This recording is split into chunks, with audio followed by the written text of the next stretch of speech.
పాత్రికేయ మిత్రులందరికీ నమస్కారం. ఇక్కడికి మామూలుగా ఇందాక ఎక్స్ప్రెస్ చేస్తున్నాను జక్కన్తో. ఎప్పుడైనా చిన్న ప్రెస్ కాన్ఫరెన్స్ జరిగినప్పుడు కొంచెం చాలా కాన్ఫిడెంట్గా వస్తాను. బట్ ఎందుకో ఈసారి కొంచెం చాలా నర్వస్గా ఉంది, చాలా ఓవర్వెల్మింగ్గా ఉంది.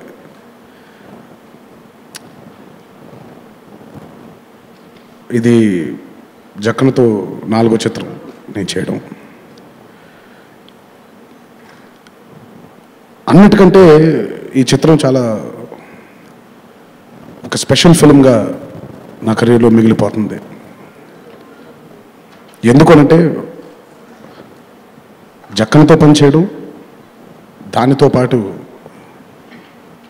Sharing my screen space with Charan. అంటే మా ఇద్దరు ఫ్రెండ్షిప్, మా ఇద్దరు బాండింగ్ ఈ చిత్రంతో మొదలవ్వలేదు. నాకు తెలిసిన ఒక మంచి మిత్రుడు, నా కష్ట సుఖాలు పంచుకునేటువంటి స్నేహం కలిగినటువంటి మిత్రుడు. ఈ బాండింగ్ ఎప్పుడైతే నాకు ఏర్పడిందో ఒక చిత్రంలో పనిచేయకంటే ముందు, అది చిత్రంలోకి వచ్చేసరికి, ఈ చిత్రం మేమిద్దరం కలిసి చేసేసరికి అది ఇంకో వేరే లెవెల్కి వెళ్ళిపోయింది మా ఫ్రెండ్షిప్. ముందుగా I just pray God that we remain friends forever like this. ఎందుకంటే ఒకసారి అంటే మంచి బంధాలు వచ్చినప్పుడు దిష్టి తగులుతుందని మా అమ్మ చెప్తూ ఉంటుంది. సో అది ఆ దిష్టి తగలకూడదు మా ఇద్దరికి అని ముందుగా దాని గురించి చెప్పడం జరిగింది. RRR is definitely a film which demands a lot from the actors. And మేము ఇప్పటిదాకా, అంటే మేమే కాదు మీరు కూడా, మనకొక తెలియని ఒక గీత ఉంది. అల్లూరి సీతారామరాజు గురించి కానివ్వండి, కొమరం భీమ్ గారి గురించి కానివ్వండి, ఈ ఇద్దరు గొప్ప వ్యక్తుల గురించి మనకి తెలియని ఒక గీత, మనకి తెలిసిన గీత ఒకటి ఉంది.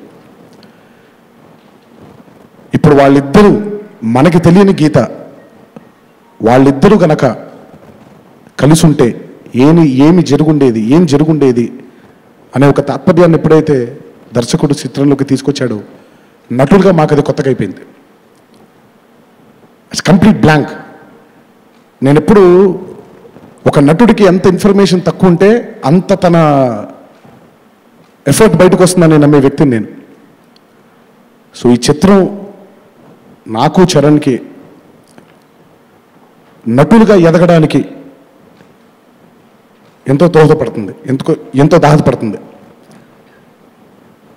ఈ చిత్రానికి even before we started the shoot, మేము చేసినటువంటి వర్క్షాప్స్ అవ్వచ్చు, మాకిచ్చినటువంటి ట్రైనింగ్ అవ్వచ్చు, ఇట్ వాజ్ జస్ట్ ఫెంటాస్టిక్. ఇప్పటిదాకా చేసిన 28 చిత్రాల కంటే ఈ చిత్రంలో తీసుకున్నటువంటి ఎక్స్పీరియన్స్, ఈ చిత్రంలో తీసుకున్నటువంటి శిక్షణ మా ఫ్యూచర్ ఫిల్మ్స్కి, మేము చేయబోయే ఫ్యూచర్ ఫిల్మ్స్కి కూడా ఎంతో హెల్ప్ఫుల్గా నిల్చుంది.